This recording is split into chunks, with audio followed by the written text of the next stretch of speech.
Hey friends, hope you're doing well. Welcome to another episode of Magical Monday Moments. This is Dr. Arun Dhir, for those of you who don't know me, and I am on a mission to bring about transformation through profound information. Friends, every now and then we come across an interaction with individuals, great minds through their work, such that it brings about a lasting impact in your life, such that it causes us to have a relook at our own thoughts and beliefs.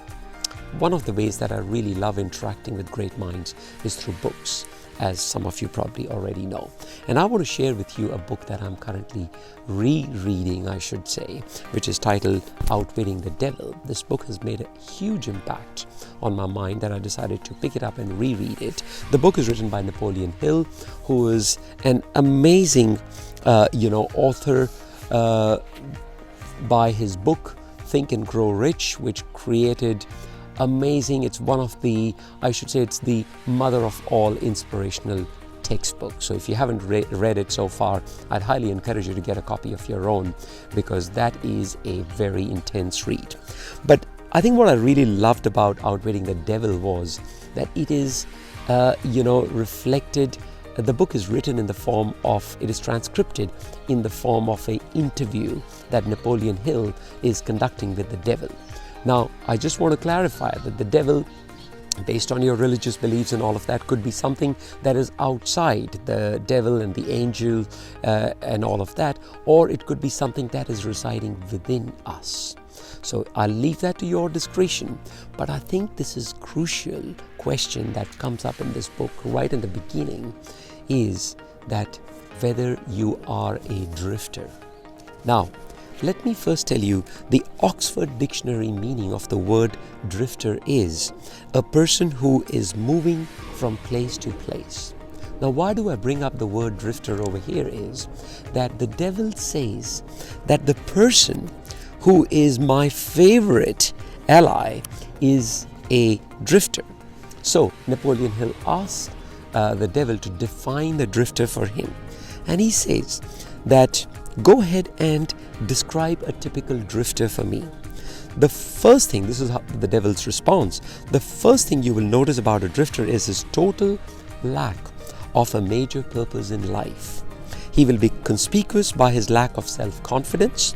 He will never accomplish anything requiring thought and effort.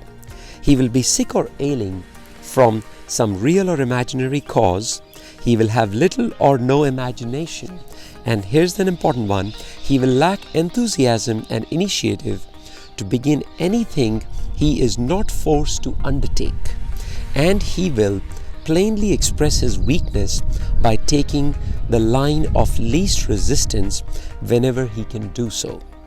So, I guess that we all need to have a deep, hard look in our own hearts to be able to see whether we fit that description or not. Because this is what the devil states in a question that Napoleon Hill asks, that the devil says that drifting is the most common cause of failure in every walk of life. I can control anyone who I can induce to form the habit of drifting on any subject. And by subject, I want to just clarify, it's not just about money matters. It's not just health. It's not just relationship matters. It could be anything. The reason, the devil is continuing, the reason for this is twofold. First, the drifter is just so much putty in my hands to be molded into whatever pattern I choose, because drifting destroys the power of individual initiative. Second, the drifter cannot get help from my opposition, because the opposition is not attracted to anything so soft and useless. Now friends, I think when I read this, it really was like a whack on my head, that this is the real issue that we are facing as a society, because we live in a world of distractions that causes us to drift, causes us to lose our focus, causes us to lose the real purpose why we were sent here. And I think this is very important, that the devil also is questioned by Napoleon Hill, that who are the people that I cannot control? And it says that I cannot control people who have discovered their own mind and who have taken charge of it. This definite knowledge is the blow with which my opposition will deal me the greatest damage. And I think this is very important to understand, that in order to overcome the habit of drifting, we need to find a purpose. And friends, the way I have come to understand, and the way I've tried to simplify things for myself, because see, I'm a believer that you can only create lasting change if you simplify things. As someone has very beautifully said, that complexity is the enemy of execution. The more complex you make things, the less likely you are to take action on it. The simple step is, for me, on how I can curtail on my own habit of drifting is these 3 P's. First is to find present moment wisdom. And what I mean by that is that when we bring ourselves into the present moment, into the now, and stop worrying about the future and fretting about the past, we start grounding ourselves in the present moment. We start connecting with our body's intuitive awareness and intelligence that helps us with the guidance process. Number 1. Number 2, I am a huge believer of pen and paper, penciling down my thoughts, because that is what allows me to prioritize when I'm having multiple sort of thoughts that are going on in my mind. I like to put it on a paper and then pick the ones that are really crucial.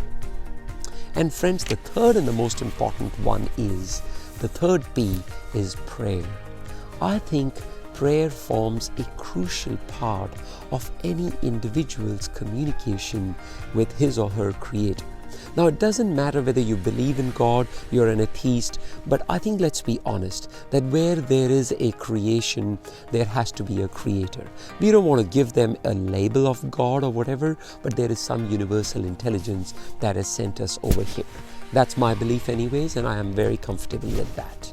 The point about prayer is that after reading material on this book and by Napoleon Hill, I came up with a prayer that worked for me, which I'll share with you as a conclusion to this video.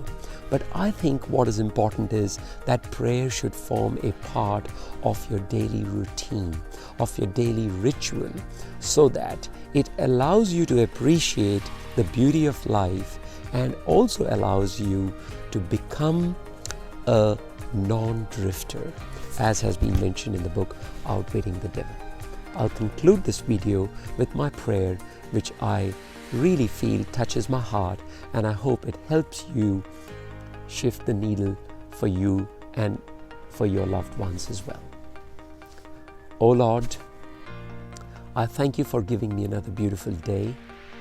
Thank you for allowing me the wisdom with which to use the riches that you bestowed upon me in the form of blessings at the time of my birth, such that I can use the wisdom to be able to control and direct my mind to the ends that I desire through your guidance and inspiration. I also thank you, my Lord, for allowing me to become an instrument of your service, peace, and harmony in the world around me. Thank you.